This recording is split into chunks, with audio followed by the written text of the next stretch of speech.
esta del capítulo de acumulación originaria de Marx, y ya habíamos avanzado, me parece que sí quedó, explicamos como muy clarito el concepto este de acumulación originaria, que no se les olvide que es separar al productor de sus medios de producción, ¿no? Es eso, ¿no? Dejarlo como libre. Y entonces se le separa de los medios de producción, y básicamente los medios de producción son pues la tierra, ¿no? La tierra comunal en la que vive. Entonces, buena parte de la lectura, el autor la dedica a explicar cuál es este proceso por el que al campesino se le va a separar de su tierra. Entonces veíamos los 5 procesos de expropiación, que pues ya los vimos, y luego decíamos que cuando se le separa de su tierra, o de las tierras comunales, pues se tiene que ir a trabajar a las ciudades, y que las ciudades no están listas para poder absorber completamente todo este trabajo que va a llegar, ¿no? Entonces viene un tema que son las leyes contra la vagancia, y ya veíamos que son unas leyes que van a ser como muy violentas y que lo van a someter a la disciplina, ¿no? Del trabajo asalariado. Y en ese sentido decíamos que la población va reconociendo las exigencias de este modo de producción que se está configurando como naturales, porque en realidad pues son obligados por una legislación que está implementada y que está emitida por el Estado en ese momento, que son los estados monárquicos absolutistas. Y luego también veíamos que eso ya nos fuimos como rápido, como esta génesis del arrendatario capitalista.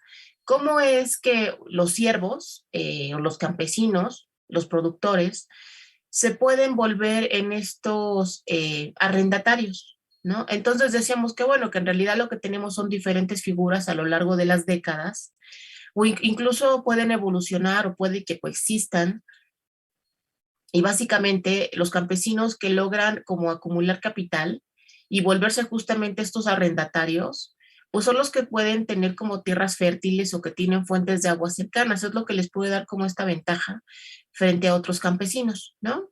Y nos fuimos muy rápido con este tema al final de cómo es que este campesino que logra acumular capital y que va a poder arrendarle tierras a este señor feudal que ya no quiere dedicarse a estas tareas agrícolas, ¿por qué se ve beneficiado? Bueno, decíamos justamente que esta revolución agrícola lo que va a hacer es enriquecer al arrendatario y va a empobrecer al campesino. ¿Por qué lo enriquece? Porque con la revolución agrícola que va a ocurrir en este periodo de fines del 15 y durante el siglo XVI, lo que tenemos es un incremento de la productividad, ¿no? Y tenemos este incremento de la productividad pues porque tenemos ya toda la demanda de las ciudades. Eh, y lo que no va a crecer son los salarios, o sea, los salarios van a permanecer chiquitos. Entonces tenemos en realidad pues que el campesino va a estar ganando muy poquito dinero y va a tener un trabajo cada vez más productivo pues por toda esta revolución. En segundo lugar decíamos que los contratos de arrendamiento que va a firmar, digamos, este señor feudal con el arrendatario, son contratos muy largos, o sea, son de 99 años y son contratos por una cuota fija. O sea, es decir, si tú dices, ay, te voy a pagar 5 monedas de oro, no sé, estoy inventando, por tu tierra, entonces esas 5 monedas de oro en realidad van a ser las mismas por 99 años porque no tenemos este ajuste al alza de precios. Entonces, a lo mejor con esas 5 monedas tú comprabas 5 costales de trigo, por decir algo. Pero a lo mejor 50 años después nada más vas a poder comprar 1.5 y quizás 99 años después ya no te va a alcanzar para poder comprar ningún costal. Entonces es por eso que con este contrato de arrendamiento tan largo, con cuotas fijas, se ve perjudicado el dueño de la tierra, en este caso pues el señor feudal. Y luego también decíamos que se reduce el valor de los metales preciosos. Entonces cuando se reduce el valor del oro, a lo que nos va a llevar es a que incrementen las acuñaciones de oro, ¿no? Eh, Aumenta la moneda en circulación, aumenta la demanda, aumentan los precios, se reduce el poder adquisitivo y se reducen los salarios reales. Entonces, en realidad lo que tenemos es que si sube el valor de los metales preciosos, se reduce el valor de las monedas en oro. Y se reduce porque cuando crece el valor de los metales preciosos, en realidad lo que va a pasar es que la gente va a preferir vender el metal pues como materia, como mercancía, y no lo va a querer vender como moneda. Más bien no lo va a querer usar como moneda, porque si lo desmonetiza, si funde esas monedas, obtiene una mayor cantidad de dinero. Entonces, en realidad eso lo que a lo que nos va a llevar, pues es a que nosotros tengamos eh, pues una devaluación de las monedas de oro. Y en ese sentido se van a estar reduciendo los salarios. El otro tema también es que tenemos un incremento de los precios de los cereales, de la lana y de la carne, y todos estos son productos agropecuarios. Y estos productos, quien los está produciendo ahora de una manera más productiva, gracias a esta revolución agrícola, son estos campesinos que son ahora arrendatarios, ¿no? Que lograron acumular cierto capital y se volvieron arrendatarios. Entonces, estos son los que se van a convertir en los terratenientes y en la clase, pues en la nueva clase dominante, son los que se van a configurar en ello, ¿no? Ahora bien, tenemos la siguiente sección, está como muy ligada, porque son estas repercusiones de la revolución agrícola sobre la industria. O sea, cómo esta revolución agrícola va a impactar a la industria y en ese sentido, cómo se crea el mercado interno. O sea, tiene que ver. Entonces, aquí lo que el autor nos dice en esta sección es que cuando se reduce la población campesina, por los dos motivos que ya vimos, la primera, ay, esto está todo feo. La primera es espérenme.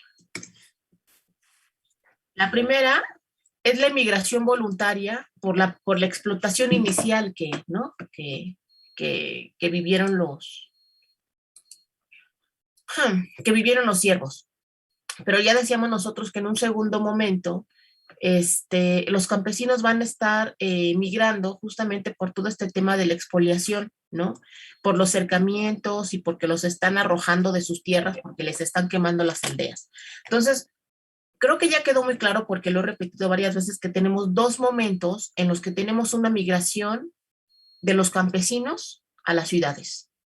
La primera, cuando se van de manera voluntaria porque crece la explotación, y la segunda es cuando ya los están arrojando de las tierras por este tema de los cercamientos y del despejamiento de fincas, ¿no? Entonces son dos momentos distintos. ¿Esto a qué nos va a llevar? Nos va a llevar a un incremento de la mano de obra que está destinada para la industria. O sea, las ciudades van a tener más población y en ese sentido, pues va a crecer como este proletariado industrial, ¿no? Um, hay una reserva de trabajo, es lo que les quiero decir. En segundo lugar, el suelo rendía el mismo producto, ¿no? Digamos que justamente la revolución de las relaciones de la propiedad, o sea, ya cuando tenemos como, o sea, en un primer momento el suelo, ay, o sea, no está este incremento de la productividad en un primer momento. Pero después lo que sí vamos a tener, les digo, es esta revolución agrícola. Entonces, ¿en qué va a consistir como todo este proceso de la revolución agrícola? Bueno, va a consistir en que vamos a tener unos métodos de cultivo mucho más perfeccionados, vamos a tener una mayor cooperación, una concentración de los medios de producción, campesinos asalariados obligados a trabajar con mayor intensidad y tierras que los campesinos trabajan para sí mismos se van a reducir cada vez más, o sea, las tierras comunales van a ser cada vez más chiquitas, ¿no?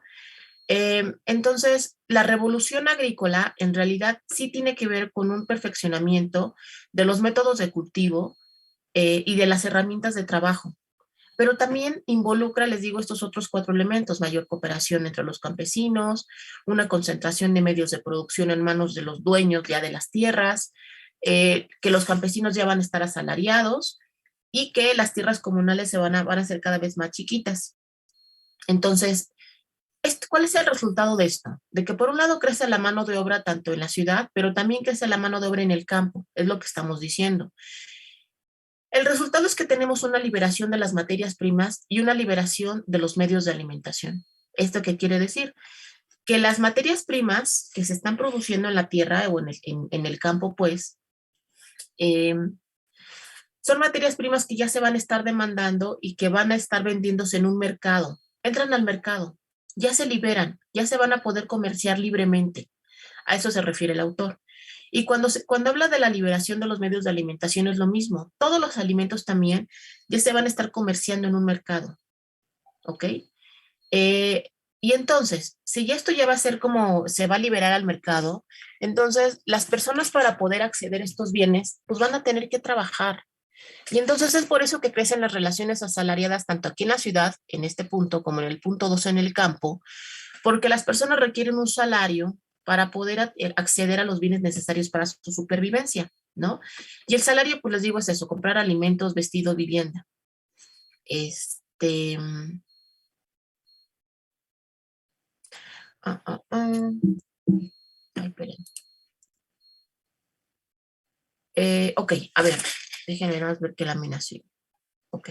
Bueno, aquí lo que el autor nos dice es que la expropiación y desalojo de los campesinos lo que va a hacer es liberar y poner a disposición del capital industrial a los trabajadores y sus medios de subsistencia, ¿no? Los alimentos y su material de trabajo. Y esto va a crear el mercado interno. Entonces, es un poco lo que yo les acabo de señalar, que lo que tenemos es campesinos que ya están en las ciudades y que entonces tienen que trabajar, y que tienen que trabajar para poder comprar sus alimentos, ¿no? Alimentos que ellos ya no están produciendo. Es un poco lo que ya veíamos con DOP, simplemente nos lo están explicando de otra manera distinta, con otra redacción distinta, pero es la misma idea. Campesinos libres y alimentos que ya no son producidos por ellos y que ellos tienen que llegar y comprar en el mercado con el dinero producto de su salario. Entonces, esto al final lo que nos va a estar creando justamente es este mercado interno. O sea, todo esto va a crear el mercado interno, que se liberen las materias primas y los medios de alimentación, como ya se van al mercado, pues crean este famoso mercado interno. Entonces, el arrendatario, ese que ahora, ese campesino que se enriqueció y que está arrendando las tierras, vende ahora como mercancía masivamente tanto alimentos como materias primas, que antes eran consumidos como medios directos de subsistencia por sus productores. Entonces, esta idea en realidad me parece clara, pero la explico. En la época feudal, tanto las materias primas como los alimentos las producía el propio campesino y las consumían el propio campesino. No había mercado, porque lo hacían, era una producción de autoconsumo. En este momento, ya con estos cambios que hubo, el arrendatario ya lo va a vender como mercancía, porque ya dijimos acá, se liberan las materias primas y se liberan los alimentos, entran a un mercado. Entonces, ahora ya se van a vender masivamente como medios de bueno, como mercancías. ¿Está clara esa idea, muchachos? O sea, pareciera complicada en Marx, pero me parece que no es tan complicada porque ya venía con Dobb y ya la explicamos, pero sí está claro esto, que lo que antes era producido por autoconsumo, por los productores, que eran las materias primas y los alimentos, ya cuando están en las ciudades y cuando fueron arrojados de la ciudad de los campesinos, pues ya tienen que ir al mercado. Entonces se van a convertir en mercancías. En ese sentido es que Marx dice que se liberan. ¿Está clara esa idea, muchachos? Sí, Miss. Sí, ¿Sí? maestra. ¿Me lo prometen? Sí, profesora. Así lo van a poner en el examen de clarito. O sea, lo que tratamos de ver es, o sea, ya como las entrañas de cómo cambiamos de un modo de producción a otro. Entonces, un tema fundamental para poder cambiar al capitalismo, pues es que el productor o la gente ya no va a tener su pedacito de tierra para producir sus alimentos. Esa es la clave. Tiene que acudir al mercado ahora. ¿Por qué la gente tiene que acudir al mercado ahora? O sea, es que sí quiero que les quede muy claro, porque fueron expulsados de sus tierras. Por eso tienen que ir al mercado, porque ya no pueden estar en las tierras. Primero los expulsan o primero se van ellos de manera voluntaria porque los explotan mucho. Pero en este, que lo veíamos con Doc, pero en este segundo momento ya los están corriendo de las tierras. Y entonces la consecuencia de eso es que las ciudades están creciendo y se crea un mercado interno en las ciudades. En ese mercado interno se están vendiendo los alimentos y las materias primas que antes eran producidos por ellos y que en este momento ya no lo van a hacer. Ese es el tremendo cambio. Eso es lo que nos va a permitir esta acumulación originaria del capital. Por eso hay una acumulación originaria, porque antes los productores no tenían que ir al mercado, ellos producían sus bienes y entonces, pues por eso no había mercado, no tenemos relaciones monetarias, no tenemos comercio, no tenemos ganancias y no tenemos mucho dinero en la economía. Pero ya cuando estos tienen que ir al mercado a consumir sus alimentos, entonces, ¿qué es lo que tenemos? Un arrendatario que tiene un incentivo para poder llevar a cabo una revolución agrícola y tiene que vender los bienes y los vende por una ganancia. Y la ciudad es lo mismo, cuando los transforman, ¿no? Entonces, pues, espero que eso ya quedó claro, me dicen, ¿no? Ay, espérenme. Además, artículos que antes eran producidos en el campo se convierten en artículos manufacturados, que es lo que les digo, también los obrajes cambian. Y el propio campo se transforma en mercado para la venta de dichos artículos. O sea, lo que se produce acá en el campo se vende en las ciudades, pero también en el propio campo, porque los campesinos pues también tienen que comprar sus alimentos. Pero lo que producen en las ciudades, todos los artículos manufacturados que están produciéndose con las materias primas del campo, también se van a vender en el campo, en las ciudades y en el campo. Por eso se crea el mercado interno. ¿Sí está claro cómo se crea el mercado interno, muchachos? Sí, ¿Sí quedó profesor. claro la creación del Sí, mercado interno? Ok. Bueno, otro tema del que nos habla el autor es de la génesis de este Estado capitalista. ¿Cómo va a evolucionar el Estado? Ay, espérenme, porque ya me hice bolas.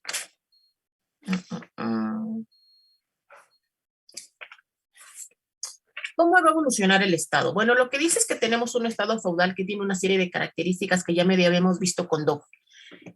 El Estado feudal, este, digamos que va a dar como la protección va a estar a cargo del reino, ¿no? En realidad. Pero esta protección del reino la va a ejercer el señor feudal. Por eso es que tiene la policía y esto que tienen acá, ¿no? El juez y la milicia y la fiscalidad, ¿no? Porque el señor feudal va a tener como muchas tareas que tiene el Estado actualmente. Se las va a pasar la corona. Entonces es el que da protección, es el que cobra impuestos, también tiene esta tarea fiscal. También tiene la milicia, porque es el que va a estar teniendo la milicia para poder llevar a cabo guerras contra otras coronas. Tiene una defensa del territorio que también le ejerce el señor feudal y al mismo tiempo el señor feudal va a ser policía, juez, la defensa del territorio, ¿no? Eran tareas que tenía el señor feudal. Entonces, fíjense, cuando el señor feudal deja de, bueno, y todo esto por supuesto que implica control sobre la población, pero cuando cae el señor feudal, ¿quién va a controlar a la población? ¿Quién va a llevar, quién va a defender al territorio? ¿Quién va a hacer la tarea de policía, de juez? ¿Quién va a cobrar impuestos? ¿Quién hace todo esto cuando se cae cuando viene a menos el señor feudal? Díganme ustedes, ¿qué les dijo Marx? ¿O o qué les sugiere eso? Si ya no están los señores feudales porque están desapareciendo, porque se están empobreciendo, porque se están volviendo terratenientes, pero está cambiando la relación social entre siervo y señor feudal, y entonces el señor feudal ya no va a tener estas tareas que la corona le había dado. Y esto implica control de la población, bueno, sobre la población. Entonces, ¿quién va a ejercer ahora este control sobre la población si el señor feudal está dejando de existir? ¿Quién lo va a ejercer? el capitalista. No, el capitalista no va a ser policía ni juez, ni va a defender el territorio. Son tareas que va a volver a absorber el Estado. Entonces, por eso Marx nos habla de un Estado protocapitalista. Es un Estado que estas tareas que la corona había como dejado en manos de los señores feudales, las va a retomar y las tiene que retomar porque no podemos dejar a la población sin control. O sea, alguien tiene que estar defendiendo el territorio, pero tiene que estar haciéndola de policía y de juez y tienes que estar cobrando dinero, bueno, los impuestos. Ahora bien, entonces por eso le llama Estado protocapitalista. Ahora bien, las tareas fundamentales para que podamos tener un Estado es la fiscal y la militar. ¿Alguien me puede decir por qué son las más importantes, la fiscal y la militar?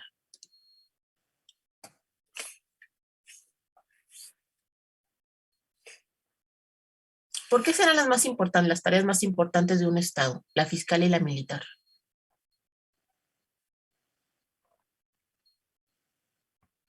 La fiscal porque va relacionada con los impuestos, ¿no? Con el dinero que va a tener el Estado. Ajá. ¿Y por qué es importante este dinero que va a tener el Estado? A ver, Martín, Porque así es como van a controlar a la población. ¿por qué? O sea, sí, están bien sus respuestas, pero deberían de ser menos lacónicos y explicar un poco más. O sea, sí tienen razón, pero quiero que me digan por qué. O sea, ¿por qué con el dinero puedes tener mayor control? O sea, porque sin el dinero no pueden hacer nada. Pero ¿cómo Y que ahora, querrían hacer con dinero? Es lo que quiero saber. Pues puedes pues en comprar primera más el bienes. comercio, el A comercio ver, emergente no van a ah, poder participar porque si no tienen recursos, no tienen manera de entrar en él. ok, de acuerdo. Ok, Martín, de acuerdo. A ver, luego estaba Víctor. Sí, bueno, en un libro decía que se establece que el mercado no puede proveer de ciertos bienes, entonces el Estado es el que se encarga de proveer esos bienes que serían como los servicios públicos por medio del cobro de impuestos. a través del medio fiscal. Ajá, muy bien. Y luego estaba Grecia.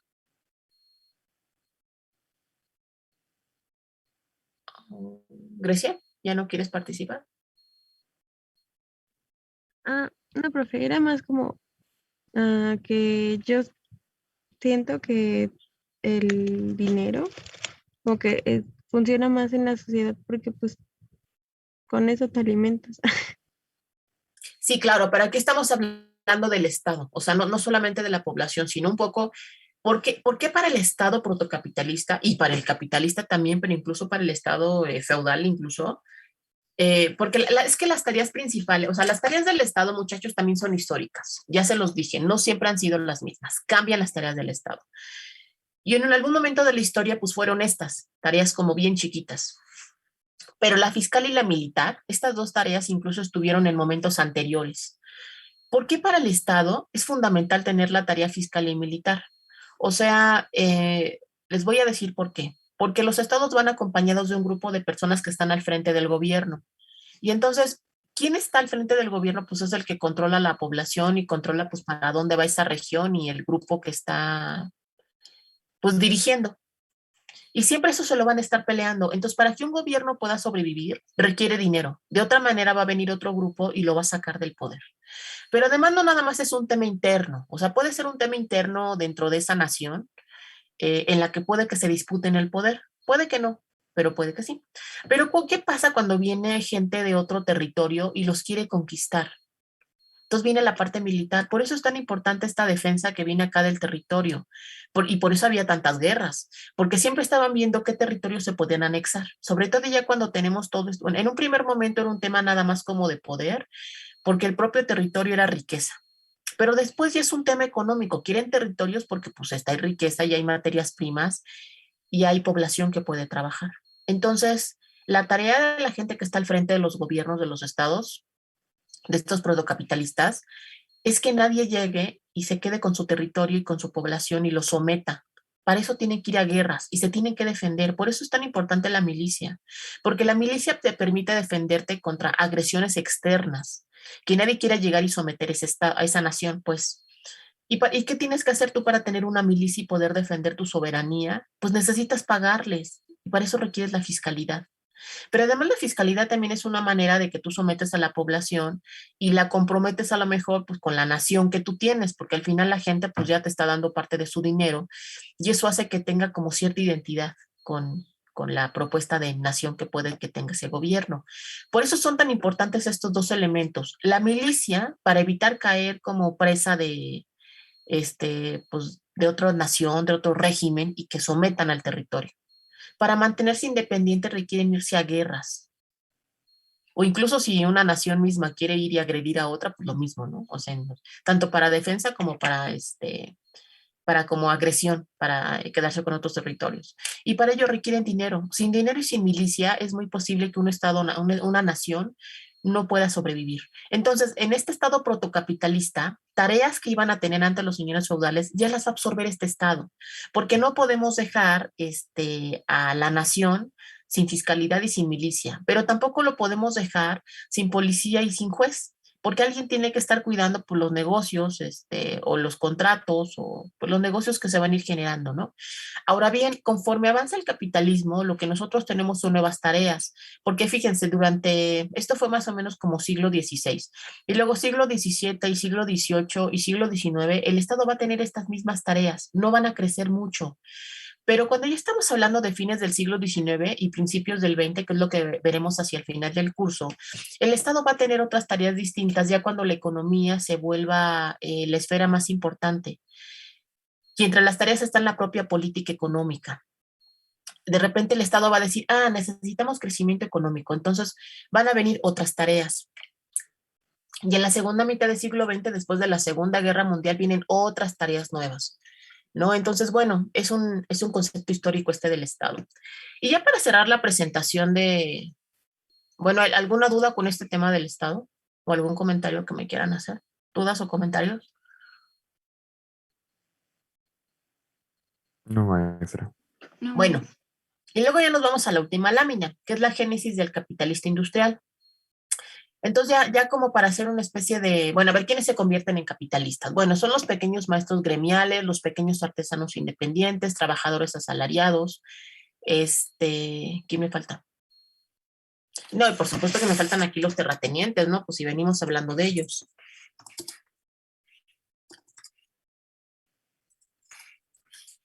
¿Y cuáles son los factores fundamentales de acumulación originaria? El autor señala 4: sistema colonial, deuda pública, sistema proteccionista y guerras comerciales. ¿Quién me puede explicar el primero, el del sistema colonial? ¿Por qué ese es un factor fundamental de acumulación originaria?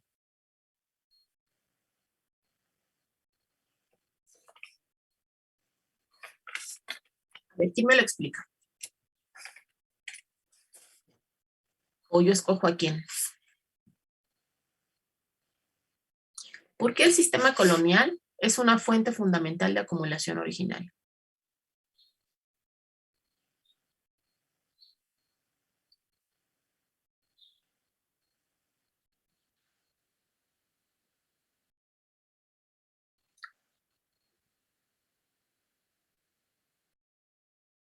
Ajá, casi que esclavos, pero sí, en efecto, ¿y eso cómo te permite acumulación originaria?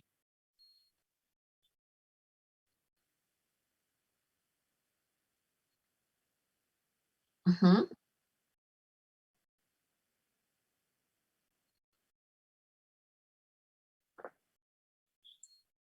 Muy bien, entonces el sistema colonial consiste en eso, en que van y colonizan territorios.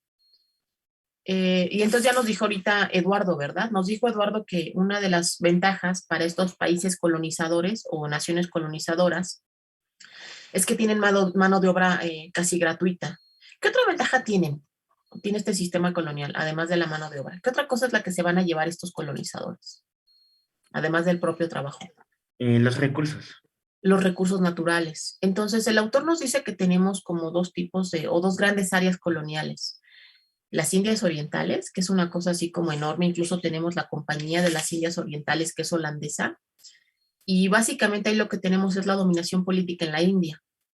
Tienen un monopolio exclusivo del comercio del té, del comercio chino, tienen el monopolio del transporte de bienes de bienes europeos hacia esas regiones. Los funcionarios que trabajan en estos monopolios van a ser, por supuesto, pues holandeses, ¿no? Y luego en ese sentido, pues estos funcionarios del monopolio son los que van a estar fijando los precios. Entonces van a tener como el negocio redondo, porque bienes o sea, monopolios que crean. Monopolios es cuando nada más el Estado, en este contexto, es cuando el Estado nada más los puede producir esos bienes. Pero son bienes que se producen con materias primas de la propia India, con trabajadores de la India, y luego que van a comercializar los holandeses a los precios que quieren los holandeses. Entonces es el negocio redondo. Eso va a permitir una gran acumulación originaria. Porque básicamente pues no tienen que adelantar mucho dinero ni invertir mucho, ¿no? Ahí ya tienen como a los trabajadores y tienen las materias primas de unos bienes que históricamente se habían producido en la India. Simplemente llegan y someten al territorio y los obligan a trabajar y entonces les venden las materias primas que ellos mismos, o los bienes que ellos mismos están produciendo con las materias primas que tienen. Entonces, negocio redondo. Pero qué mejor ejemplo que la colonización de América, porque es otra colonización que va a ocurrir en ese momento. En realidad, sin este sistema colonial no se entiende el avance al capitalismo, porque todo esto que nosotros ya vimos, que sí cómo crecen los arrendatarios y que surge surge el mercado interno y no sé qué, es importante y son cambios muy importantes, pero no tienen como tanto impacto en términos de acumulación. Piensen en Inglaterra, o sea, por más que tú vendas cosas y por más que crees obrajes, tienes un límite en el número de población que no te va a permitir que tus negocios crezcan mucho más. En algún momento el mercado se va a saturar. Entonces, eso no les hubiera permitido, haciendo historia contrafactual, no les hubiera permitido tener como este avance al capitalismo tan rápido como pasó. ¿Qué es lo que se los permite este sistema colonial? Y sobre todo la colonización de América. ¿Por qué? Porque en América viene el descubrimiento de estos grandes yacimientos de oro y de plata. Y entonces, esta plata, ¿qué van a hacer con esta plata americana? Bueno, la corona española la va a utilizar para pagar importaciones. ¿Y estas importaciones de dónde vienen? De Gran Bretaña y de los Países Bajos. Entonces, eso va a permitir que la economía europea se monetice y nos va a llevar a problemas inflacionarios también. Pero lo que nosotros estamos haciendo es que en realidad toda la plata que llega de América, que va a ser un montón, se va a ocupar para demandar bienes de Gran Bretaña y Países Bajos. ¿Y qué creen? Ahora sí, todo esto que vimos acá cobra mayor sentido porque se va a producir de manera masiva en Gran Bretaña, cada vez más, y por eso vamos a llegar a la revolución industrial, no tanto por la demanda interna británica, sino por toda esta demanda de España, porque es para alimentar tanto a la península, pero también a los territorios americanos. Van a estar importando bienes de lujo, pero también granos, y especies y no sé qué. Eh, y entonces, ¿quién se va a ver beneficiado? Gran Bretaña y Países Bajos, y sobre todo Gran Bretaña. ¿Está clara esa idea, muchachos? ¿Alguien puede abundar más sobre esto? ¿O tienen alguna duda? No, la verdad es que sí, está muy claro. Sí, ok. Bueno, de todas maneras, con la lectura que se supone que ellos hicieron de John Eliot, esto queda todavía más claro. O sea, cómo uno no puede entender la génesis del mundo capitalista o del capitalismo sin la colonización de América. O sea, sin toda esta plata, no hubiera avanzado a pasos tan agigantados como lo hizo. En segundo lugar está el tema de la deuda pública y el sistema impositivo. Tienen un papel importante en esta como génesis del capitalista industrial porque significa la transferencia de la riqueza social en capital, ¿no? Bueno, se los pongo aquí. Con la deuda pública surge el sistema crediticio internacional. Los burgueses, que son los capitalistas rentistas, van a prestar dinero a las coronas y entonces el Estado va a estar dando bonos, ¿no? Es así como préstame dinero, te doy un papelito que te asegura que te voy a dar un rendimiento y que te voy a pagar. Entonces, esto lo que está haciendo es desarrollar el sistema crediticio internacional. Con esto surge, con estos préstamos de los burgueses a las coronas. Y luego tenemos un desarrollo del sistema bancario, justamente con todos estos ingresos que tienen los estados, ¿no? Van a comenzar a invertirlos acá y tienen que pagarle además a los bancos. Entonces, los bancos también comienzan a desarrollarse. Entonces, la verdad es que me parece que el autor no abunda mucho más en este tema de la deuda pública, pero lo importante es que está muy ligado la deuda pública y el sistema impositivo porque, pues, tanto deuda como impuestos son los elementos que van a permitir que el Estado pueda tener ingresos. O sea, el Estado tiene ingresos porque le cobra dinero a sus súbditos o a sus ciudadanos, ¿no? Según. Pero también te puede tener dinero porque contrata la deuda pública. Y cuando contrata esta deuda pública, surge este sistema crediticio internacional, que es muy necesario para que el capitalismo pueda avanzar. Y lo mismo con el desarrollo del sistema bancario. O sea, requieres bancos para que después puedan prestar dinero para poder iniciar empresas, ¿no? Luego, el tercer elemento es el famoso sistema proteccionista, que también vamos a ver con mucha calma ahora que veamos mercantilismo. Pero bueno, básicamente el sistema proteccionista consiste en esto, en prohibir las importaciones, en una mayor seguridad, impuestos a la importación, prestar capital, capitalización de los medios de producción. Básicamente es eso. Y se trata de proteger a la economía, digamos, a la economía nacional. ¿Para qué? Para que se pueda desarrollar la industria nacional. De eso se trata, de proteger a la nación que apenas está surgiendo, ¿no? O sea, porque es un Estado-nación que está cambiando. Y finalmente, pues tenemos las famosas guerras comerciales, ¿no? Que son guerras, pues, para ver si te puedes quedar con territorios y en ese sentido con recursos naturales y con la población. Entonces, estos son unos factores fundamentales para que se pueda llevar a cabo esta acumulación originaria. Me parece que todos son muy importantes porque sí lo son, pero uno de los elementos que va a ser de verdad fundamental es este descubrimiento de yacimiento de oro y plata, porque esto va a acelerar el proceso. Seguramente íbamos hacia el capitalismo, pero iba a tardar más tiempo. Tarda menos tiempo por toda la plata que va a venir de España, que va a dinamizar el mercado europeo. Lo va a monetizar, pero va a empezar a dinamizarlo en el sentido de que está demandando productos que están produciendo Gran Bretaña y Países Bajos. Esa es una parte de por qué en Gran Bretaña se va a estar llevando a cabo la revolución industrial, porque España le está demandando muchos bienes y entonces cuando viene demanda de bienes, por fin los empresarios tienen incentivos para mejorar la técnica de producción. Y lo van a hacer poco a poco hasta alcanzar esa famosa revolución industrial. A ninguna otra nación le están comprando tantos bienes como a Gran Bretaña. ¿Está clara entonces la idea, chicos? ¿Hasta ahí todo claro? Sí. ¿Alguna duda con la lectura de la acumulación originaria? No, ¿Dudas? profesora, todo bien. ¿Todo? Todo bien, ¿Comentarios? maestra. ¿Algún Bien. comentario? ¿No? ¿Nada? Conste. Bueno, entonces voy a dejar de compartir esta presentación. Guarda. Oigan, ¿y se les quedó de tarea leer a John Eliot? ¿Pudieron hacer la lectura de Eliot? Levanten la manita los que sí pudieron leer, por favor.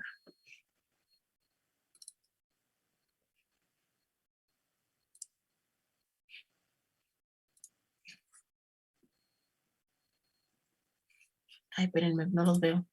Bueno, sí leí una buena. Y los que no pudieron leer me pueden decir por qué no leyeron.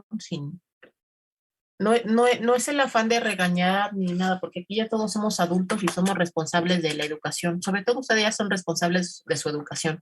Pero lo que quiero saber es por qué no pudieron leer. O sea, uno me dice que estaba trabajando. Los demás, ¿por qué no pudieron leer?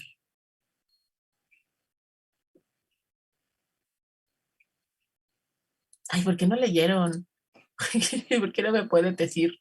Yo sí o sea, yo leí un cacho, pero sí le puedo decir que sí se me hizo como una lectura un poco, este, intensa, como que me costó un poco de trabajo, tal vez no por las palabras, sino de los párrafos, estaban como muy juntos y eso me cuesta un poco de trabajo leerlo. Se me hace como más pesado. Ok. A ver, los demás. Gracias, Sofía. Los demás, a ver, en el chat me están diciendo. Solo bueno, en realidad la idea era que leyeran el primer capítulo porque no nos iba a dar tiempo de leer las dos. No le dio tiempo. Bueno, tienen que leerla al que no le dio tiempo, a los que no les dio tiempo. Los demás, ¿por qué no leyeron? A ver, digan. Oigan, tienen que leer. La única manera, o sea, ustedes ya son adultos, ya no están chiquitos, ya son adultos y son responsables de su formación, muchachos. Y la única manera en la que van a poder ser unos buenos economistas, analistas y todo, es leyendo. De verdad, no hay otra manera. Tienen que leer. Es la única manera de aprender, porque yo puedo venir, bueno, cualquier maestro puede venir y decirles cosas, y puede que tengan maestros que les parezca que lo que dicen es sensato, pero eso no va a hacer que ustedes aprendan. Es como, por ejemplo, cuando uno ve documentales, ¿no? Pues sí, está muy bien porque uno ve imágenes y es más fácil que uno aprenda, pero cuando uno ve documentales, simplemente te llenas de datos. Puede que veas un documental que sí tenga análisis, te explique, pero puede que no. O sea, puede que tú veas, ya pueden bajar la manita, gracias. Puede que vean un documental y simplemente sean más eruditos y que cuando tengan una conversación le digan a alguien, ay, sí, sí, aquí pasó tal cosa, ¿no? Y tengan una serie de datos en su cabeza, pero eso no implica que ustedes tengan la capacidad de análisis. Eso nada más es ser como erudito, ¿no? Entonces, para que ustedes puedan desarrollar la capacidad de análisis y tener una interpretación del mundo, tener una interpretación de la realidad, que cuando les pregunten, oye, ¿qué opinas de la pobreza? Puedas salir de los lugares comunes y de verdad tener un análisis, nada más es leyendo, o sea, no hay de otra, van a tener que leer. Además, esta carrera, pues es así, esta materia ni se diga. Y además, si quieren tener una buena calificación para después tener una beca, tener un buen promedio y luego tener una buena beca y luego tener el promedio para hacer un posgrado, necesitan sacar buenas calificaciones y para eso tienen que leer. Entonces, además les recuerdo, ay, no me gusta decirles estas cosas, pero les recuerdo que son el sector más educado de este país, así el más educado. Porque este país está en promedio en segundo de secundaria. Es lo que la gente en promedio, a este nivel de escolaridad alcanza, segundo de secundaria. Y ustedes son un sector que gracias a su esfuerzo son parte de este sector pequeñito que ha llegado a la universidad. Y en ese sentido es que ustedes son el sector más educado de este país. Y bueno, y por eso en realidad pues, el sector más educado tiene que leer. Imagínense que el sector más educado de este país no lea, no hay manera, ¿no? Entonces, bueno, yo entiendo la verdad es que a veces que uno a veces no lee porque digo, yo a veces estoy también en seminarios y me pasa que no me da tiempo de leer con el trabajo, eso lo entiendo. O sea, a veces no se lee y no pasa nada. Por eso no quiero que suene a regaño. Lo que no pueden hacer es hacerlo eso constantemente. O sea, si un día no pudieron leer para la clase porque tuvieron que trabajar, porque tenían más tarea, que porque si alguien tuvieron algún tema en casa, ¿no? O sea, al final está la vida, ¿no? Está la universidad y está la vida. Si alguna cosa se les atravesó y no pudieron leer, está bien, no pasa nada, se ponen al corriente y ya. Lo que les quiero decir es que no pueden hacer de eso una práctica. O sea, no pueden pasar por la universidad fingiendo que estudian o fingiendo que leen. Eso es una cosa que no pueden hacer. Entonces, si no pudieron leer por cualquier emergencia, está bien, no pasa nada, pero no pueden hacer de ello una práctica. Y eso no es ni siquiera como bueno, es un tema más bien que es para ustedes mismos, es como su formación. Lo que ustedes leen se lo quedan ustedes mismos y les permite ser como mejores analistas, insisto, ¿no? Entonces, bueno, el día de hoy lo que íbamos a ver era como la lectura de John Eliot, que es el capítulo 1 y el capítulo 4, y que son lecturas como muy chiquitas. Entonces, ¿cómo se titula el capítulo 1, Anaí? ¿Lo tienes por ahí? Ah, diferente, no. ¿Cómo se titula el capítulo 1? No lo... Intrusión y imperios, creo, Miss. Ah, ok. Bueno, lo que hace es que no tengo el nombre del capítulo, pero lo que hace Eliot justamente, a ver, no, acabamos de cerrar la lectura de Marx. Y un tema que veíamos es que es fundamental justamente todo este tema de la colonización, ¿no? Aquí en esta lectura, John Eliot nos habla justamente de la colonización española y de la colonización inglesa, pero no en las Indias, sino en Estados Unidos. Bueno, en lo que ahora es Estados Unidos, en los territorios americanos, lo cual es una cosa súper, súper interesante. A mí la verdad es que Eliot me gusta mucho y esta lectura me parece interesante porque, porque ya ven que hay algunas personas que dicen que pues que nos define quién nos colonizó, ¿no? Que estos que fueron colonizados por los ingleses que eran protestantes, qué bien les fue. Y estos que fueron colonizados por los españoles, que eran unos católicos que prohibían la usura y la ganancia, pues que nos ha ido medio de la patada, ¿no? Entonces, son interesantes esas tesis. Entonces, bueno, vamos a ver si podemos, qué tanto podemos avanzar el día de hoy. Posiblemente solamente veamos el capítulo 1. Oye, Anaí, ¿y nos puedes ir buscando qué lectura sigue, por favor, para la siguiente sesión? Zamora, ¿quieres participar o dejaste la manita levantada? No. Dejé la mano levantada, perdón. Ok, bueno, entonces vamos a empezar. Lo primero que nos dice Eliot es que pues tenemos como dos tipos de colonizaciones, ¿no? Está comparando la española contra la inglesa. En ambas lo que tenemos es devastación, ¿no? Tenemos muerte de indígenas en ambos casos. En el caso, por ejemplo, de la colonización inglesa, tenemos muertes pues porque casi están... los exterminaron. Y en el caso de los españoles tenemos muertes sobre todo por el tema de, ¿cómo se llama? De las enfermedades. Entonces, el autor comienza un poco hablándonos de cómo, bueno, el otro tema también es que acá nosotros en España lo que tenemos son reinos y tenemos unos conquistadores, y acá lo que tenemos en Inglaterra son unos plantadores. Vamos a ver la diferencia. Y antes ya de entrar como a este detalle que tengo aquí en la lámina, el autor nos dice, o sea, viene como este tema de cómo se justifica la apropiación de las tierras. ¿Ustedes alguna vez han puesto a pensar en eso? O sea, además ahorita que está como tan a debate este tema de la conquista española. O sea, ¿cómo es que llegan los españoles en 1492 y luego, bueno, llegan en el 492 Cristóbal Colón, pero en el 21 viene Hernán Cortés y nos conquista y luego nos colonizan? O sea, ¿cómo es que llega alguien?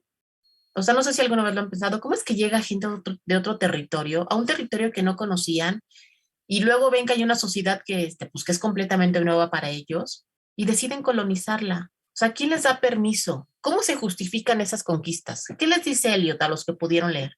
Que viene como en la primera o segunda hoja, por cierto. ¿Qué les dice Eliot respecto a cómo se justifica la conquista, tanto española como inglesa?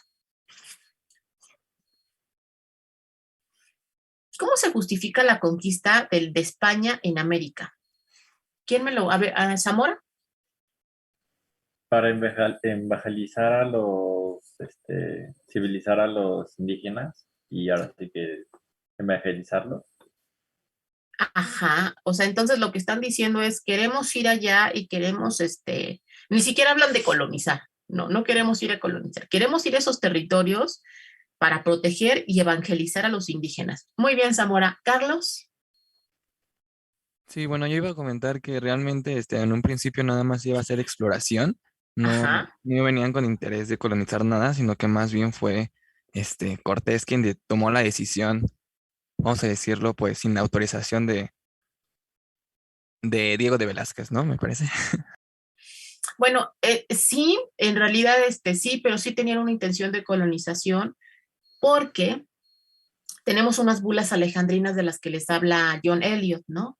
Que me parece que son unas bulas entre 1493 y 1494. Entonces casi que se los leo. Dice, estas bulas alejandrinas concedían a los reyes de Castilla, porque acuérdense que tenemos reinos todavía en España, no tenemos esta nación española, tenemos al reino de Castilla. Entonces, a estos reyes de Castilla les van a conceder el dominio sobre islas y tierras continentales descubiertas, o aún por descubrir. O sea, ya estaban estas bulas alejandrinas, y entonces, porque son además son después del descubrimiento de Cristóbal Colón, ¿no? No, ya no sé si llama redescubrimiento, porque ya parece que es políticamente incorrecto.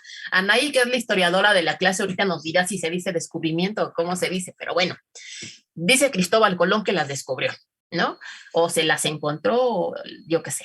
En fin, pero la cosa es que sí, lo que dicen es descubiertas o aún por descubrir. O sea, estas bulas papales surgen un año después de que llegan a este territorio americano y pues lo encuentran y ven que hay una sociedad y que hay territorio, pero que además es un territorio que sí es rico.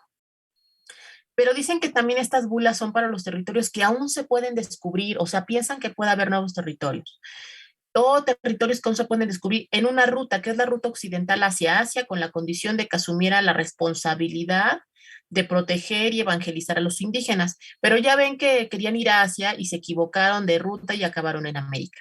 Pero al final estas bulas son las que van a permitir que la corona diga que sí, que si en efecto se descubren territorios, pues la responsabilidad de los españoles o de estos ciudadanos de Castilla es proteger y evangelizar a los indígenas. La pregunta es, bueno, estas bulas por supuesto que son bulas papales. Entonces, en realidad, quien está autorizando a la corona para poder venir y evangelizar, pues es la Iglesia Católica, es el Papa. Entonces la pregunta es, ¿por qué el Papa puede dar ese permiso? O sea, ¿por qué el Papa puede decirle, sí, si encuentras un territorio en el que no haya gente católica, tienes que ir a convertirla? Bueno, pues el Papa lo puede hacer porque se supone que el Papa poseía una jurisdicción sobre todo el mundo. Era territorio católico. Por eso va a ser tan importante la reforma protestante más que vamos a ver y que vamos a estudiar con la lectura me parece que con la Revolución Inglesa, si no me falla la memoria.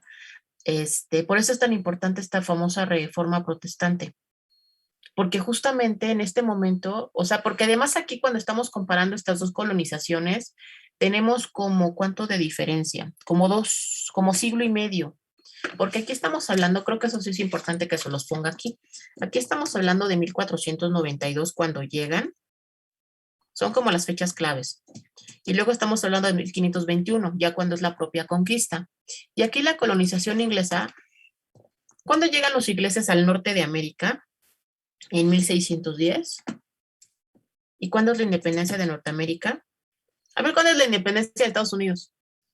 1776, ¿no? 1776, muy bien. Entonces, bueno, de entrada sí es importante señalar que estamos comparando los procesos de colonización, pero son procesos que ocurren en dos momentos distintos. Entonces, ¿cómo se justifica acá en la colonización española? Pues es que el Papa le da permiso a la Iglesia Católica para que pueda ir y evangelizar los territorios que descubra ahí donde no haya católicos, ¿no? Entonces tiene que ir a evangelizarlos y a protegerlos porque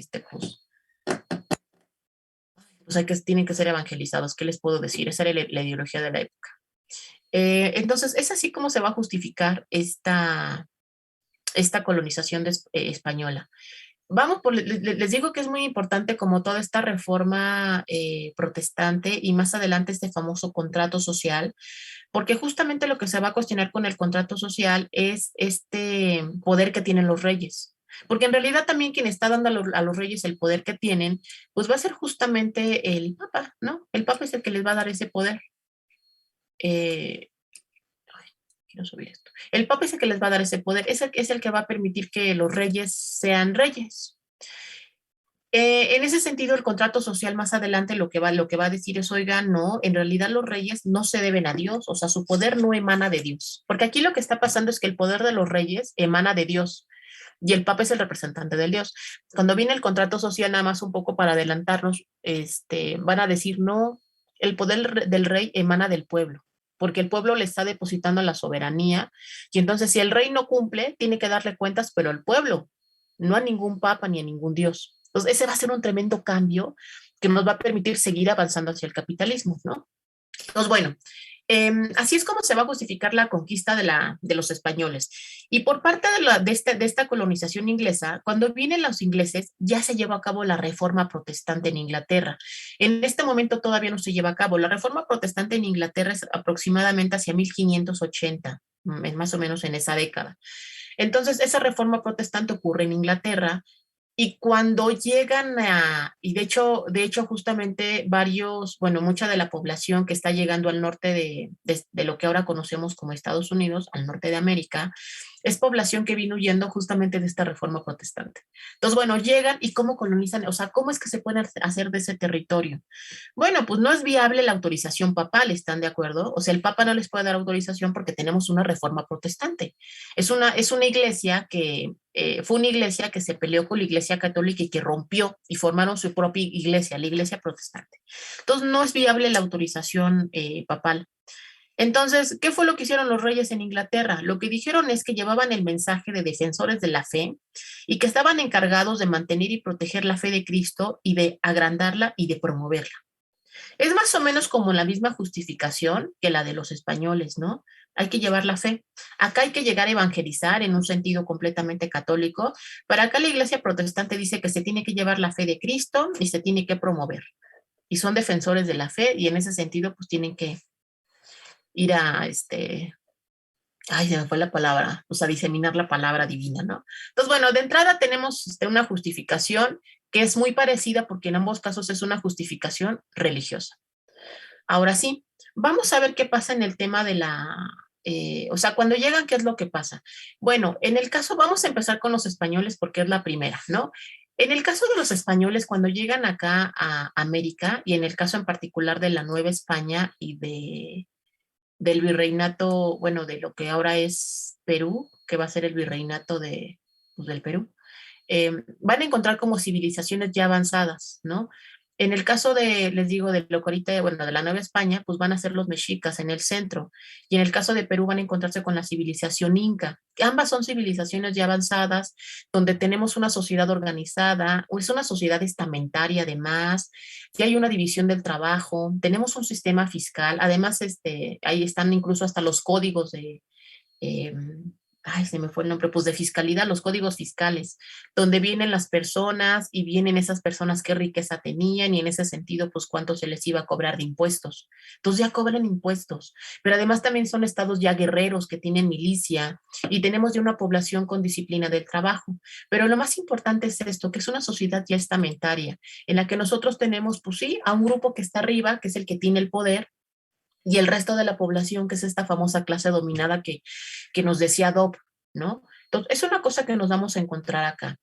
Y en ese sentido, eso va a permitir que cuando llegan los españoles, van a conquistar muy rápido estos territorios, o sea, porque nadie se explica por qué cae tan pronto los mexicas y los incas, ¿por qué caen tan rápido? O sea, ¿por qué no dan tanta batalla? Pues no, parte del tema es que tenemos una sociedad muy, les digo, ya estamentaria. Y entonces casi que tienen que llegar los españoles y reemplazar a la élite que está arriba y ponerse ellos en esa élite y comenzar a gobernar. Y el resto de la gente pues ya tiene como esta disciplina del trabajo. Entonces simplemente se mantiene la sociedad operando, pero ahora ya con los españoles a la cabeza. Vamos a ver en realidad los españoles qué tanto van a cambiar esa forma de organizarse, qué tanto no la pueden cambiar. Esa es una cosa súper interesante, ¿no? Entonces, el otro tema que tenemos, no sé cómo le haremos, iremos, bueno, vamos a acabar como todo este tema de España, de la colonización española, perdón, y luego vamos con la inglesa. Entonces, ahora bien, el otro tema,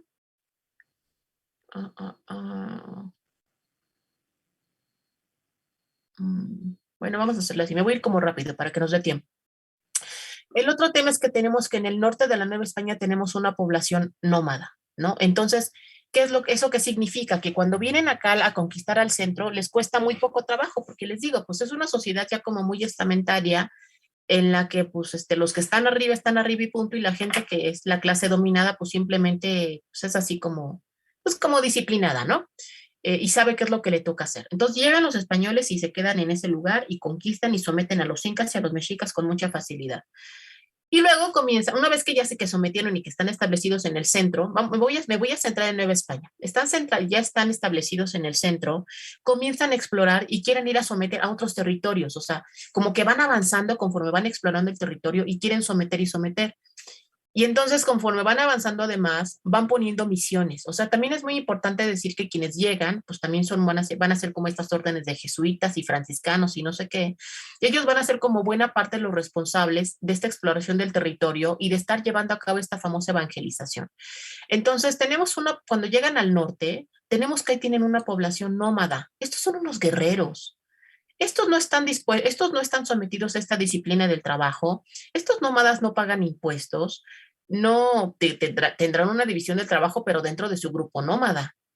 Porque no están en un solo lugar, lo dice el nombre, son nómadas, ¿no? Entonces van migrando, no es una sociedad organizada establecida. Con estos nómadas no van a poder los españoles.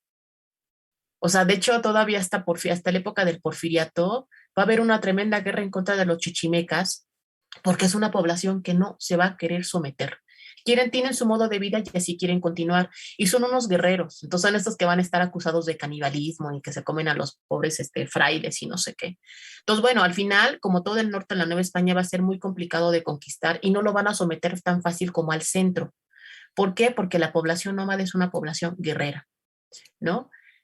En el caso de la población que sí logran dominar, es una población que ya les digo que tenía una disciplina del trabajo y la van a obligar simplemente a continuar trabajando.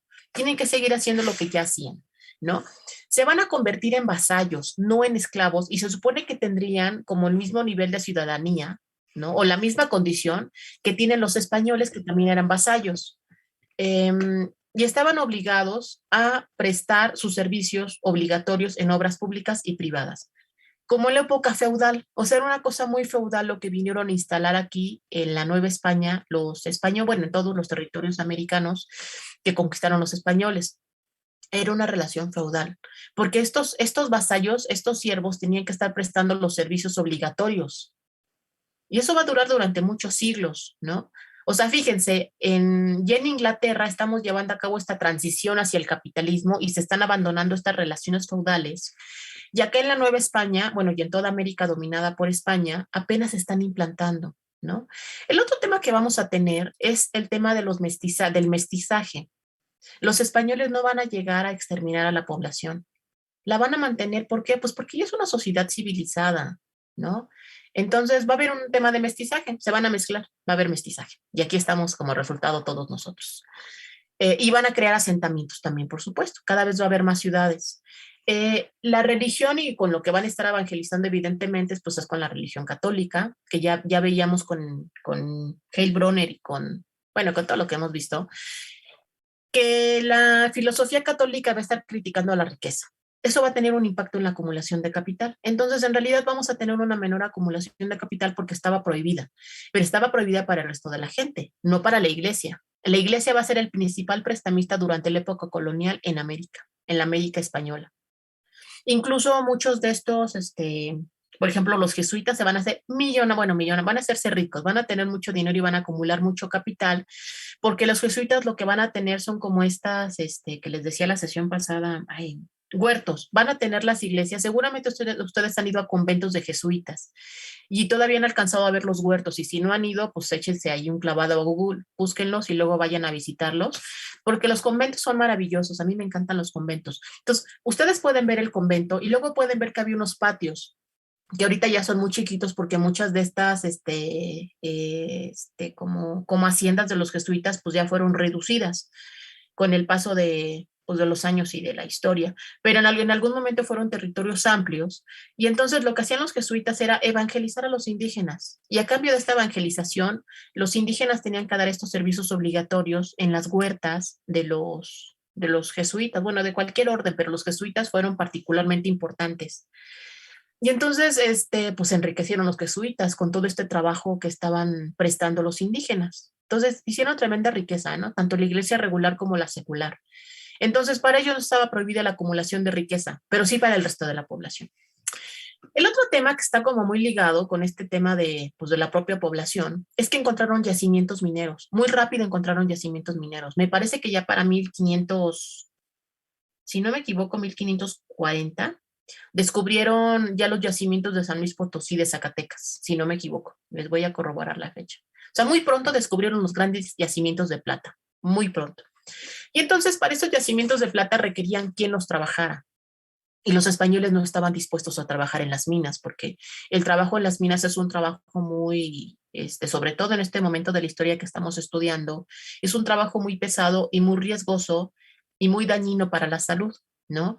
Y peligroso, porque además las minas, pues eran, no sé si ustedes han conocido minas y si no las han conocido, también tienen que ir a verlas porque es parte de su historia, pero son como unos hoyos en la tierra lo que hacían, y entonces iban excavando hacia abajo, y entonces pues iban sacando el mineral que iban encontrando. Entonces tenemos unas minas muy coquetas, que son estas minas que son horizontales, ¿no? Pues donde pueden caminar de manera horizontal, lo cual también es peligroso, pero son minas más seguras. Pero tenemos minas que son tiros hacia abajo, entonces tienen que ir explorando hacia abajo, y para poder sacar el mineral, pues evidentemente ahí no hay maquinaria en este momento de la historia. Entonces, para poder sacar el mineral lo tienen que hacer cargándolo. Y lo tienen que hacer, ¿y cómo lo suben? Pues con unas escaleras. Entonces, conforme va bajando hacia, pues hacia el centro de la Tierra, cada vez hace más calor. Entonces, incluso casi que bajan sin ropa los mineros porque es como muy caluroso, pero además se vuelve muy húmedo, porque conforme uno va excavando hacia abajo, pues están estos famosos mantos freáticos pues, que tienen agua. Entonces es un ambiente muy húmedo, cerrado, con mucho calor, y ahí tienen que estar trabajando. No tenemos luz en este momento, no hay electricidad. Entonces tienen que bajar con velas, lo cual puede ser peligroso, incluso hay explosiones, ¿no? Por todos estos gases que se acumulan en las minas. Entonces tienen que trabajar con velas. Y luego las escaleras pues son como de madera, entre la madera y se me fue el nombre de la cinta esta con las que las hacen, pero bueno. Entonces, además son escaleras resbalosas, lo que suben lo tienen que cargar en su espalda, o a veces se colgaban aquí estos cositos en la frente que seguramente han visto en los museos, y por ahí detenían como todo el mineral que traen cargando en la espalda.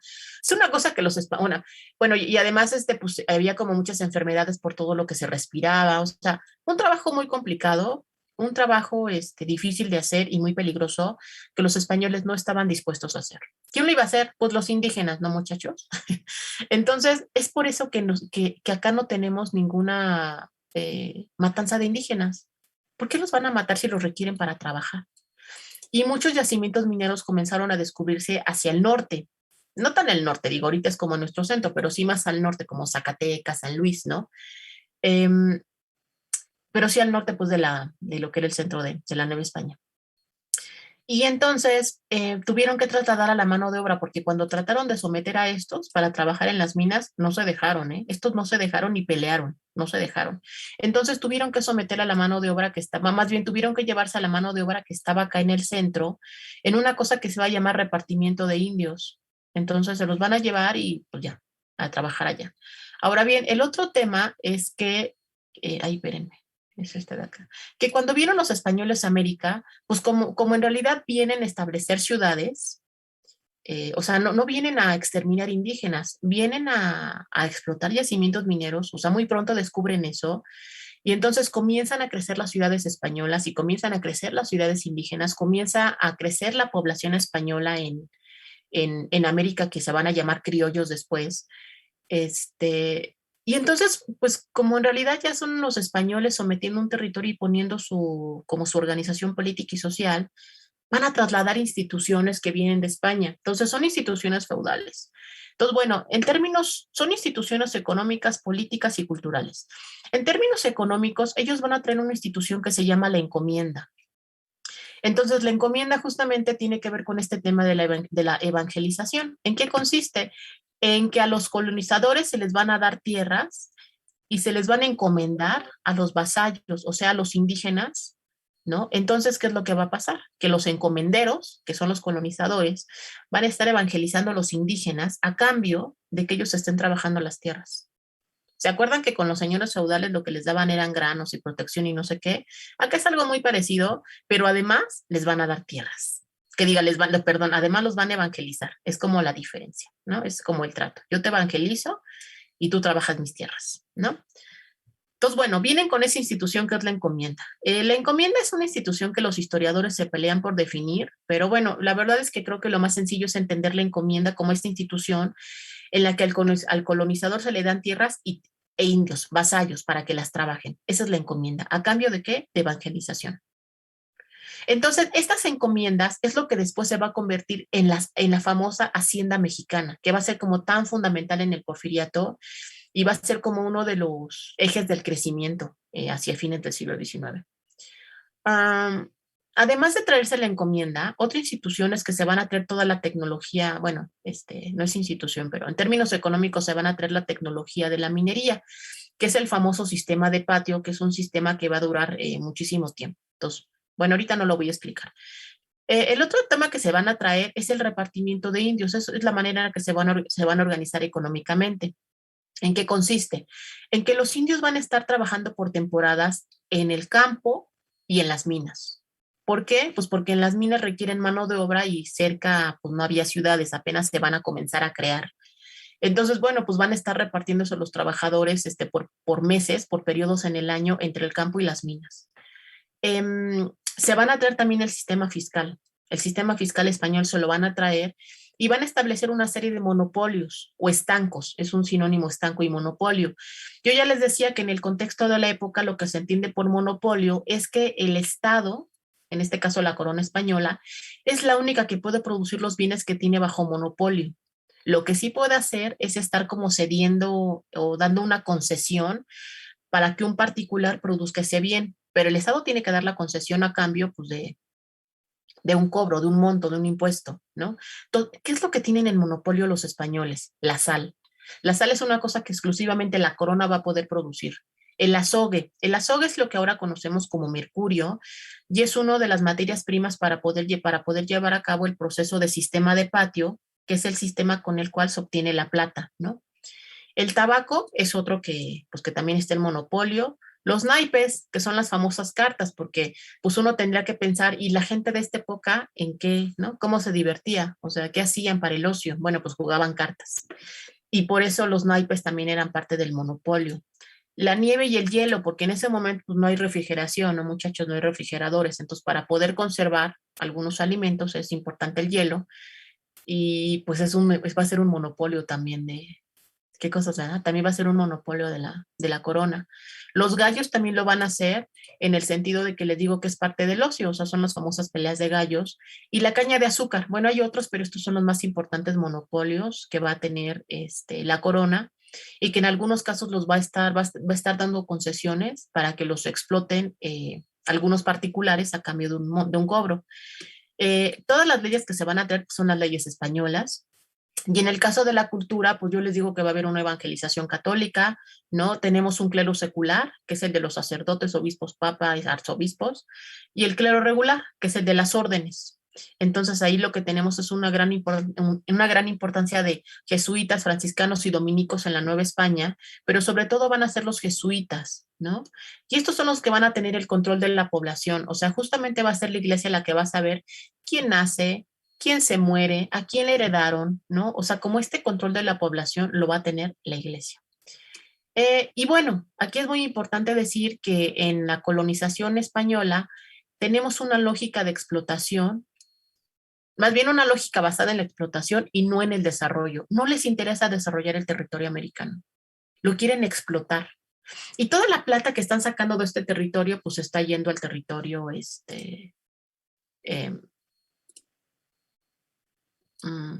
bueno, sí vamos a ver lo de la plata. Bueno, toda esta plata que están sacando se va a ir al territorio español y que después ellos en la península española y con toda esta plata se van a comprar todos los bienes a Gran Bretaña, ya dijimos, ¿no? Entonces, básicamente esta es la lógica de la colonización española. Vamos ahora sí a contrastarlo con la inglesa.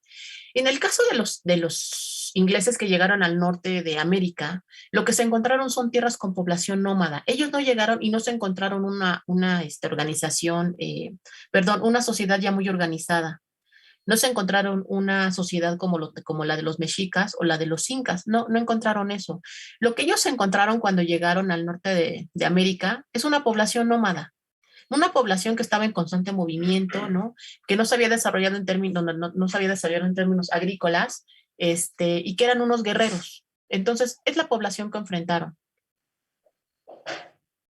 Entonces, ¿qué fue lo que pasó? Intentaron someterlos, pero no funcionó, porque eran grupos guerreros, se sublevaron. Entonces, ¿qué hicieron los ingleses? Los exterminaron, acabaron con la población indígena.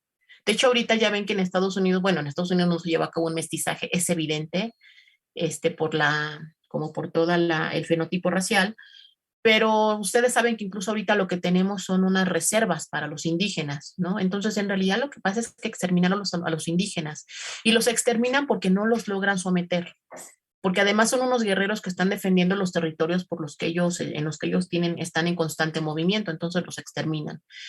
La religión, pues no va a ser la religión católica, ¿no? En la que se está criticando la riqueza. No, acá en realidad tenemos una religión protestante en la que el trabajo y el ahorro no se ven mal, bueno, y tampoco se ve mal la riqueza, más bien se está fomentando que la gente trabaje, que la gente ahorre y que lo que ahorra después lo puede invertir. Entonces, en ese sentido, la riqueza incluso es un tema que es completamente bien visto, ¿no? Esto tiene un impacto en la acumulación de capital, ¿no? Porque en estos países que van a ser protestantes, sí vamos a permitir la acumulación de capital de la población, no solamente de la iglesia, como es el caso de los católicos. Acá la población sí va a poder acumular capital, ¿no? Eh, no vamos a tener mestizaje como sí tenemos acá, vamos a tener como digamos, estos ingleses en un primer momento van a tener como este desarrollo de la agricultura. No tenemos plata, ¿no? Entonces, como no hay plata, no tenemos esta riqueza minera y la mano de obra indígena, pues bueno, tampoco tenemos una mano de obra indígena, ¿no? Porque pues estos indígenas son unos nómadas, entonces no tenemos mano de obra y no hay plata. Entonces, ellos sí adoptan una lógica basada en el desarrollo y no en la explotación. ¿Sí ven la diferencia? Acá en realidad no les importa el desarrollo porque tienen todo para explotar, porque tienen una población ya que está disciplinada al trabajo, porque se encontraron recursos, porque encontraron yacimientos mineros y tienen a la mano de obra. Entonces ellos no quieren que se desarrolle esta región. Ellos no se quieren, ellos lo que quieren es la pura explotación. Pero aquí es una lógica distinta en el caso de la colonización inglesa, porque no hay plata y no hay mano de obra. No tenemos estas civilizaciones ya establecidas. Entonces, lo que ellos tienen que hacer, porque además como exterminaron a todos los indígenas, no les queda más que salir adelante por su propia mano. Y entonces viene una lógica basada en el desarrollo. Eso les va a llevar a aumentar las cualidades de autosuficiencia, trabajo duro y espíritu empresarial, es lo que nos dice Eliot. Esas son palabras de Eliot, no mías, ¿eh? Pero bueno, lo cierto es que sí van a tener que estar trabajando mucho más de lo que van a estar trabajando los españoles, porque acá son estos ingleses trabajando así con sus propias manos las tierras. Acá no, acá tienen a españoles que en realidad lo que están haciendo es obligando a trabajar a los indígenas y con eso es con lo que se están enriqueciendo. Entonces, bueno, básicamente esta es la diferencia entre los dos tipos de colonización. ¿Tienen alguna duda o algún comentario que hacer de algo que se me haya pasado? No, Creo que no, maestra. maestra. ¿No? A los demás, a ver, ¿no? ¿Dudas? ¿Comentarios? Yo como tal no tengo una duda, pero Ujú. por ejemplo, siento que también se ve refleja en la actualidad. Que, por Dime. ejemplo, yo sí, bueno, yo soy ateo Ujú. desde la secundaria, porque me encanta la historia, la verdad. Pero, sobre todo, siento que se refleja demasiado en la actualidad, porque, por ejemplo, en Estados Unidos ven como algo positivo ser ambicioso, querer más, buscar más. Ujú. Y en México no. O sea, en México es como de, si eres ambicioso, es pecado, o sea, estás mal. Bueno, Ujú. durante mucho tiempo fue así, ahorita yo creo que ya está cambiando. Ay, Pero sí, sí, sí, Jorge. siento que se refleja mucho en la actualidad. Es que es la cultura al final. A mí este periodo colonial digo, lo conozco más o menos, no es como mi periodo, pero bueno, pues sí lo conozco bien en realidad. Y a mí me encanta todo este periodo colonial porque justamente como parte de lo que somos en términos culturales, bueno, y también económicos, ¿no? Se explica por este periodo de la historia. O sea, por ejemplo, este famoso, porque México es una sociedad que es racista, ¿no? Pero ¿saben qué? Sobre todo es clasista. Y eso se explica desde la época colonial. O sea, se explica en la época colonial porque en realidad, como un tema que no les expliqué ahora, porque bueno, la clase no es de colonia, pero uno de los elementos de la fiscalidad, teníamos una fiscalidad diferenciada durante la época colonial en la Nueva España, ¿no? Ustedes saben que en términos de población, como para poder clasificarla, pues tenemos a los españoles, ¿no? Que eran así, que estaban como arriba, porque incluso era una cosa también estamentaria, y eran los españoles. Y luego tenemos a los criollos, que son hijos de españoles, pero nacidos en América. Y luego tenemos a los mestizos, y luego tenemos a los indígenas. Y luego de estos cuatro que les acabo de señalar, de españoles, criollos, indígenas y ya de los mestizos, vienen como una serie de otras combinaciones. Y entonces tenemos como a los mulatos y seguramente Anaí puede tener los nombres mucho más claros que yo, pero tenemos como una serie de combinaciones así, ¿no? De mezclas de población que son catalogadas. Y entonces, según lo que tú fueras, te cobraban impuestos. O sea, si eras español, por ejemplo, español, pues no pagabas impuestos, ¿no? Si eras criollo, los impuestos que, bueno, además de que no pagabas impuestos, tenías acceso a ciertos cargos, de hecho, a todos los cargos altos. Si eras criollo, me parece que pagabas, tampoco pagabas impuestos, pero no tenías acceso a los altos cargos, si eras criollo. Si eras indígena, tenías que pagar impuestos, pero además, por supuesto que no tenías acceso a nada. Y entonces iban cobrando impuestos según, pues según cómo te clasificaran en términos demográficos o poblacionales, ¿no? ¿Y qué es lo que hacían algunos indígenas que eran de esta? Porque además a los indígenas que eran de la élite de alguna manera medio lo respetaron, ¿no? Y siguieron con privilegios, pero no querían pagar. Entonces lo que hacía la gente es que cuando ya tenía como algún cierto recurso, se blanqueaba. Pero no estoy hablando de que se ponían pintura blanca en la piel para ser blancos. No, no les interesaba ser blancos por un tema de ser más bonitos. Les interesaba blanquearse por un tema fiscal, para no pagar impuestos. Entonces ibas y comprabas tu blanqueamiento.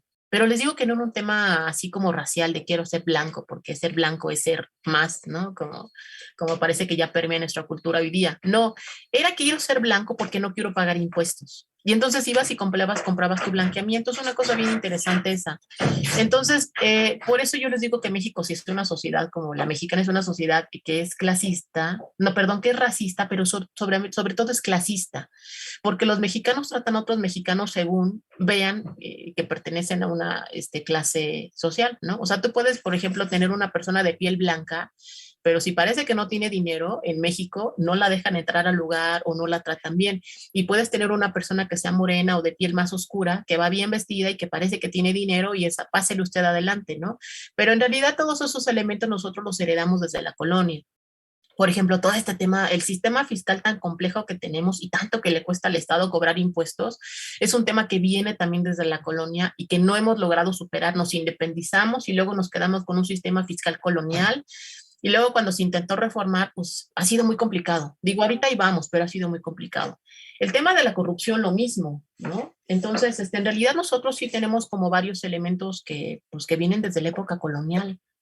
Y el tema de la cultura, por supuesto que es así, y tiene que ver con la religión con la que al final nosotros fuimos, pues que nos fue, bueno, que fue inculcada después de la colonia. ¿Me dan un segundito, chicos? No se vayan todavía.